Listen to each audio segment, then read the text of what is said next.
Hello my YouTube family, अस्सलाम वालेकुम। Welcome to my channel believe in your cooking. मैं बना रही हूँ आज बिहारी स्टाइल सिंगी फ़िश करी। सिंगी मछली यानी कि देसी मछली, ये खाने में जितनी टेस्टी होती है ये हेल्थ के लिए भी उतनी ही ज़्यादा बेनिफिशियल होती है। इस मछली में ज़्यादा कांटे नहीं होते हैं, इसके सिर्फ बीच में एक कांटे होते हैं, तो ये बच्चों को खिलाने के लिए और भी ज़्यादा अच्छी होती है और इसे बनाना भी उतना ही आसान है। तो चलिए, जो लोग चैनल पे नए हैं चैनल को कर दीजिएगा सब्सक्राइब और देखते हैं इस डिलीशियस सी फ़िश करी की रेसिपी को। इसके लिए मैंने सबसे पहले मसाले रेडी किए हैं, प्याज, लहसुन और सरसों। प्याज मैं एक बड़े साइज़ की ली हूँ, 2 बड़े साइज़ की लहसुन की कलियां को छील ली हूँ और 2 चम्मच मैं सरसों ली हूँ। अब फिर यहाँ पे मैं मसाला रेडी कर रही हूँ। इसके लिए मैं धनिया और ज़ीरा का पाउडर ली हूँ चम्मच भर के, और फिर हल्दी डाली हूँ स्वाद के अनुसार। फिर यहाँ पे मैं रेड वाली मिर्ची का इस्तेमाल कर रही हूँ, जो तीखी वाली होती है। वो आप अपने टेस्ट के अकॉर्डिंग डाल सकते हैं, आपको जितना तीखा पसंद हो उस हिसाब से। फिर यहाँ पे मैं डाल रही हूँ नमक स्वाद के अनुसार।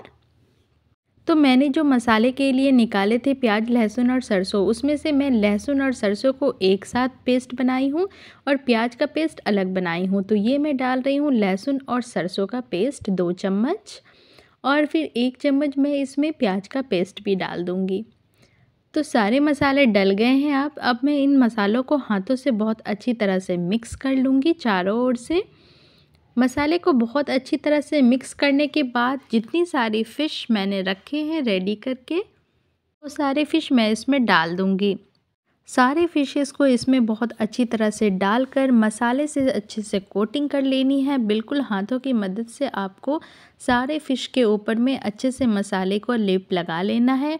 उसके बाद हम इसे ढक कर लगभग 20 मिनट के लिए मैरिनेशन के लिए छोड़ सकते हैं, या फिर अगर आपके पास टाइम कम है तो फिर आप इसे फटाफट से भी मसाले मिक्स करके बना सकते हैं। तो मछली में मसाला अक्सर हाथ से ही मिलाया करें, क्योंकि मसाले हाथ से मिलाने पे बहुत अच्छी तरह से मिक्स होते हैं और सारे मसाले की कोटिंग मछली पे अच्छे से होती है। मैं आपको अभी फ़िश फ्राई करने के लिए एक अच्छी सी टेक्निक बताऊंगी। उस तरह से आप करेंगे तो आपके फ़िशेस अच्छे से फ्राई होंगे और वो टूटेंगे नहीं। इसलिए सारी चीज़ों की जानकारी के लिए आप वीडियो को बिना स्किप किए पूरा एंड तक देखें, तब आपको सारी चीज़ें समझ में आएगी और ऐसी डिलीशियस सी रेसिपी आपको मिल पाएगी। तो देखिए, मैरिनेटेड हो जाने के बाद फ़िश कुछ इस तरह की दिख रही है और सारे मसाले बहुत अच्छे से फ़िशेस के ऊपर में लग गई है और फ़िश की सफाई बहुत ही अच्छी तरह से हुई है। और आप लोगों को भी इस चीज़ का ध्यान रखना है कि फ़िश की सफाई बहुत अच्छे से हो, क्योंकि ये एक सी फूड है और सी फूड हमारे लिए तभी अच्छा होगा जब उसकी सफाई बहुत अच्छे से हो। तो फ़िश फ्राई करने के लिए मैं यहाँ पे ले ली हूँ पैन, और पैन में डाली हूँ सरसों का तेल। सरसों का तेल जब थोड़ा गर्म हो गया तो यहाँ पे आपको इस चीज़ का ध्यान रखना है कि जब भी आप फ़िश फ्राई करें तो जो आपका सर वाला पार्ट है, जिसे हम मछली का सीरा कहते हैं, तो सबसे पहले आप उन सारे पार्टों को फ्राई करें। इससे क्या होता है कि उसमें कांटे लगे होते हैं, गूदे कम होते हैं। कई बार आपके फ़िशेस अच्छे से फ्राई नहीं होते हैं, टूटने लगते हैं या फिर आपके बर्तन में चिपकने लगते हैं। तो अगर थोड़े बहुत वो लगेंगे भी तो आपके इस कांटे वाले पार्ट में लगेंगे, जिसकी की बॉडी थोड़ी सी हार्ड होती है, तो आपकी जो फ़िश की पीसेस है वो ख़राब नहीं होंगी और जो फ़िश की पीसेस वगैरह हैं वो अच्छे से फ्राई होंगे। और फ्राई करने के लिए आप इसे लो फ्लेम पे ही फ्राई करें, तो मछली दोनों ओर से अच्छे से सिकती है और ये अच्छे से फ्राई भी होती है। अगर आप इसे हाई फ्लेम पे फ्राई करेंगे तो जितने भी सारे मसाले लगे होंगे वो बिल्कुल छिटक कर बाहर आ जाएगी और मसाले के साथ फ़िश अच्छी तरह से फ्राई नहीं होगी। और ना ही आप इसे डीप फ्राई करें। अगर आप इसे डीप फ्राई भी करना चाहते हैं तो सबसे पहले आप इसे लो फ्लेम पे दोनों तरफ से सेक लें, सेक कर उसे निकाल लें। फिर जब आप इसकी ग्रेवी बनाएंगे तो फिर आप उस ऑयल में इसे डीप फ्राई कर लें। इन सारे टेक्निक से, इन सारे तरीके से अगर आप फ़िश को फ्राई करेंगे तो आपके फ़िश हर तरह से अच्छी तरह से फ्राई होंगे वो फ़िश, और खाने में भी उतने ही अच्छे लगेंगे। तो देखिए यहाँ पे मैंने दोनों तरफ से अच्छे से सेक लिया है। और उसके बाद इस चीज़ का ध्यान रखना है कि सर वाले पार्ट के बाद आप टेल वाला जो पार्ट है उसको फ्राई करें, और उसके बाद ही आप जो वो उसका बीच वाला पार्ट होता है गूदा वाला वो फ्राई करें, तो आपके सारे पीसेस बहुत अच्छे से हो जाएंगे फ्राई।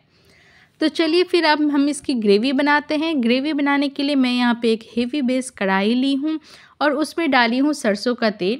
सरसों का तेल जब गर्म हो गया तो प्याज का जो मैंने पेस्ट बना कर रखा था वो मैं उसमें डाल दी हूँ, और उसी के साथ मैं उसमें डाली हूँ लहसुन और जो सरसों की पेस्ट थी वो, और फिर उसी में मैं डाल दी हूँ एक बड़े साइज के टमाटर के पेस्ट को, और इसमें डाल रही हूँ मिर्ची पाउडर, हल्दी पाउडर कलर के लिए, और इसमें मैं ज़ीरा और धनिया का जो प्रोपोर्शन है, तो धनिया का प्रोपोर्शन आपको 1.5 चम्मच रखना है और ज़ीरा पाउडर का आपको आधा चम्मच रखना है, और नमक डाल देना है स्वाद के अनुसार, और मसाले की खूब अच्छी तरह से भुनाई करनी है।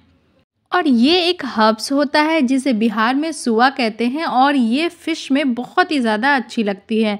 तो जब भी आप फ़िश बनाएं तो धनिया पत्ती को स्किप करके, आपके पास अगर ये हर्ब्स अवेलेबल हो, ऑनलाइन भी ये अवेलेबल होती है, तो आप इसे डालें, तो फिर ये बहुत ही ज़्यादा अच्छी लगेगी फ़िश के साथ। तो बिल्कुल जिस तरह से हम धनिया पत्ती का इस्तेमाल करते हैं उसी तरह से मैं इसे मुट्ठी में लेकर बहुत ही छोटे छोटे टुकड़ों में अच्छी तरह से इसे चॉप कर लूँगी, और तब तक हमारी मसाले की बहुत अच्छी तरह से भुनाई हो रही है। आप चाहे तो धनिया की पत्ती और फिर ये सुआ, ये दोनों भी आप फ़िश में इस्तेमाल कर सकते हैं। हर्ब्स हमें अपने फूड में ज़रूर से इंक्लूड करना चाहिए, ये हमारे हेल्थ के लिए बहुत ही ज़्यादा बेनिफिशियल होती है। तो फिर मैं यहाँ पे भुने हुए मसाले में ही ये सारे जितने सारे मैं सुआ को काट कर रखी थी वो मैं इसमें डाल दूँगी, और डालने के बाद फिर इसे मसाले के साथ ही मैं भूनूँगी, और तब तक भूनूँगी जब इससे हमारी बहुत ही एक अच्छी सी खुशबू आने लगेगी। जो मैंने ये सुआ डाला है उस वजह से ये फ़िश के टेस्ट को बहुत ही ज़्यादा डिफरेंट करेगी, और इस तरह की डिफरेंट करेगी कि आपकी सारी फ़िशेस बस एक ही बार में ख़त्म हो जाएगी। तो देखिए इसे मसाले के साथ मैं बहुत अच्छी तरह से मिक्स कर ले रही हूँ, और फिर इसकी भुनाई करूँगी। मसाला भूनते वक्त अगर थोड़े बहुत मसाले आपके कढ़ाई में लग रहे हों तो आप इसमें पानी डाल कर फिर मसाले की बहुत अच्छे से भुनाई करें। इससे मसाले बहुत अच्छे से भुन जाते हैं और सारे तेल बाहर आ जाते हैं। तो देखिए कितनी ही अच्छी तरह से मसाले भुन चुके हैं। तो फिर मैं यहाँ पे डाल दे रही हूँ थोड़ा सा पानी, जितने हमारे फ़िशेस हैं। मैं लगभग 1 केजी फ़िश का इस्तेमाल कर रही हूँ।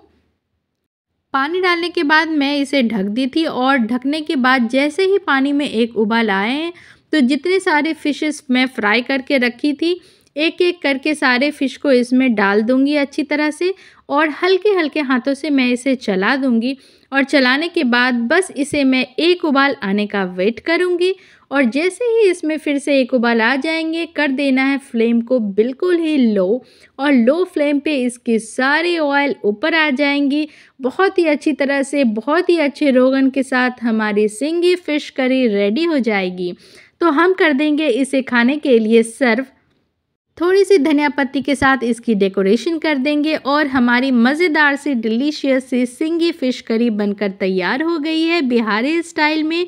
तो आप लोग भी इसे अपने घरों में ज़रूर से बनाएं, और अपने एक्सपीरियंस मेरे साथ ज़रूर से शेयर करें। मुझे कमेंट करें कि मेरे मेथड से आप लोगों को बनाने के बाद फ़िश कैसी लगी, और हमारी वीडियो आप लोगों को अच्छी लगी हो तो वीडियो को ज़रूर से कर दीजिएगा लाइक, और चैनल को कर दीजिएगा सब्सक्राइब, कमेंट और शेयर कीजिएगा।